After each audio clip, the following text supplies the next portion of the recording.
Assalamualaikum warahmatullahi wabarakatuh. Saya Roifatul Latifah, mahasiswi di UIN Sunan Gunung Jati Bandung, jurusan Akidah dan Filsafat Islam semester 1.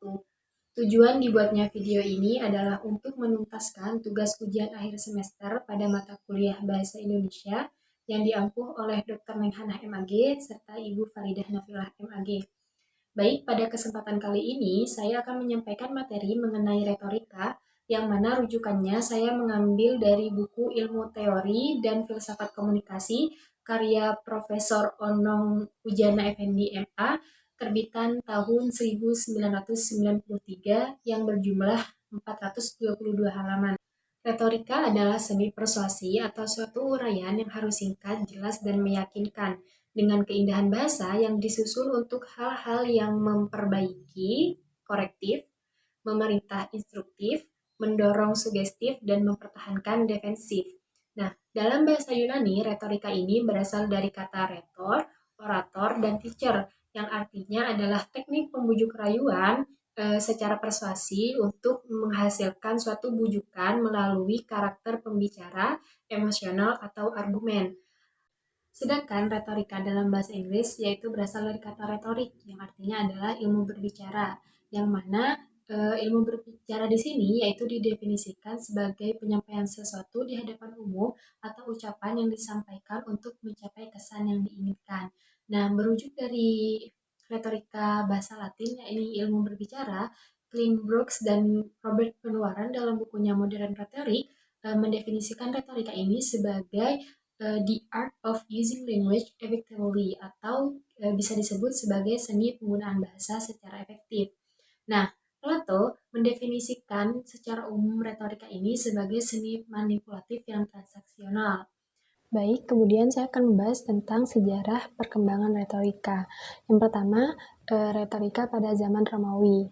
Pada zaman Romawi ini, teori retorika dari Aristoteles sangat masyhur karena teori retorika dari Aristoteles ini sangat sistematis dan komprehensif. Aristoteles membagi ke dalam 3 unsur penting untuk berretorika. Yang pertama yaitu ethos, pathos, kemudian logos. Nah, ethos di sini adalah kita harus memiliki wawasan yang luas dan memiliki karakter yang baik. Kemudian yang dimaksud dengan pathos adalah apa yang kita bicarakan ini harus sampai kepada hati para pendengar. Kemudian yang dimaksud dengan logos adalah yang kita bicarakan ini harus sesuai fakta atau dengan adanya bukti. Karena bagi Aristoteles, retorika ini adalah untuk menampakkan sebuah bukti yang benar. Pada satu sisi, retorika di sini sudah memperoleh teoretis yang kokoh, namun pada satu sisi lain, uraiannya yang lengkap dan persuasif, ini membuat bungkam para tokoh-tokoh retorika sesudah itu. Orang-orang Romawi selama 200 tahun setelah di arte retorika ini tidak memberikan perubahan yang berarti bagi sejarah peradaban retorika. Kemudian retorika pada abad pertengahan. Nah, dari masa Yunani sampai masa Romawi, retorika ini sangat berkaitan dengan kenegarawanan. Para orator sebelumnya sangat berkecimpung dalam dunia politik. Nah, bagi mereka, untuk mencapai kemenangan politik terdapat 2 cara, yaitu dengan talk it out, yaitu membicarakan sampai tuntas, kemudian ada shout it out, yaitu menembak sampai habis. Pada abad pertengahan ini disebut juga dengan abad kegelapan atau Dark Age, yang mana hal ini juga sangat berpengaruh kepada perkembangan sejarah retorika. Pada masa itu, agama Kristen ini sangat berkuasa sampai-sampai mereka menganggap bahwa retorika ini sebagai kesenian jahiliyah karena retorika ini dibuat atau diciptakan oleh orang-orang Yunani dan Romawi yang mana mereka itu adalah para penyembah berhala. Namun pada masa itu ada tokoh yang bernama Saint Augustinus. Ini hanya sebagai orang pengecualian pada masa itu. Selanjutnya saya akan menjelaskan tentang retorika pada abad modern. Nah, pada abad modern ini terdapat 3 aliran retorika. Yang pertama, aliran retorika yang sangat menekankan pada proses psikologis. Nah, aliran ini dinamakan dengan aliran epistemologis. Kemudian yang kedua, ada aliran dari Belles Letters, yang mana kalau dalam bahasa Prancis, Belles Letters ini berarti tulisan yang indah.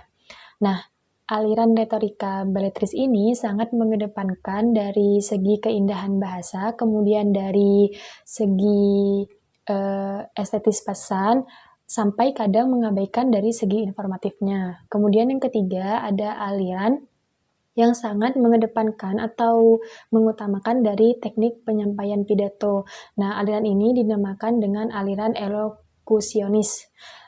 Pada abad ke-20 ini, retorika mengambil manfaat dari ilmu-ilmu pengetahuan, terutama pada ilmu-ilmu perilaku seperti psikologi dan sosiologi.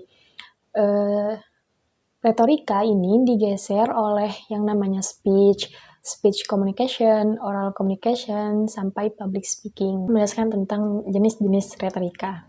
Nah, Arman Agung dalam bukunya yang berjudul Keterampilan Berbicara, Retorika dan Berbicara Efektif menjelaskan bahwa dari segi kepentingannya atau tujuan yang ingin dicapai, retorika dibagi menjadi dalam dua pengertian, yakni yang pertama ada retorika persuasif, yaitu retorika yang bertujuan untuk memengaruhi orang dengan tidak begitu memperhatikan atau mempertimbangkan nilai-nilai moralitas. Nah, jenis retorika yang satu ini sering kita jumpai di mana saja. Contohnya adalah sebagian besar para penjual obat kaki lima dalam menawarkan dagangannya dan lain sebagainya. Jadi bisa kita ambil contoh para pedagang di sana itu memakai retorika persuasif. Kemudian ada retorika dialektika. Nah, retorika ini sering juga disebut sebagai retorika psikologi, yaitu retorika yang muncul sebagai kebalikan dari retorika persuasif. Nah, retorika ini sangat memperhatikan nilai-nilai kebenaran, kebajikan, moralitas, dan sifatnya dapat menenangkan jiwa manusia. Tujuan utama retorika yang satu ini adalah mengarah kepada pembinaan spiritual. Retorika yang seperti ini umumnya digunakan dalam ceramah-ceramah agama. Baik, kemudian di sini saya akan menjelaskan metode-metode dalam retorika. Yang pertama itu ada impromptu. Jadi impromptu itu bicara tanpa teks. Namun jika kita menggunakan metode ini, memungkinkan kita akan terus berpikir. Kemudian yang kedua ini ada manuskrip, yaitu memakai teks atau membaca teks. Dan yang ketiga ini ada memory tell, yang mana jika kita menggunakan metode ini, kita akan menggunakan apa yang kita hafal baru disampaikan. Jadi dihafal dulu baru disampaikan gitu. Yang keempat ini ada yang namanya extemporer. Nah, kalau extemporer ini adalah metode yang mana kita ini di awal membuat outline secara besar. Jadi kita menulis poin-poin yang penting dulu, baru setelah itu kita menyampaikan isi materi. Kemudian dalam retorika itu kita harus menyampaikan yang pertama itu ada exordium. Exordium di sini adalah pendahuluan, kemudian ada protesis yaitu latar belakang, kemudian ada argumentasi yaitu isi, dan yang terakhir ada conclusion. Conclusion ini adalah kesimpulan. Mungkin cukup sekian untuk video mengenai retorika kali ini. Kurang lebihnya mohon maaf jika ada kesalahan dan ada kritik atau saran yang membangun, saya harapkan disampaikan. Ihdinas siratal mustaqim. Assalamualaikum warahmatullahi wabarakatuh.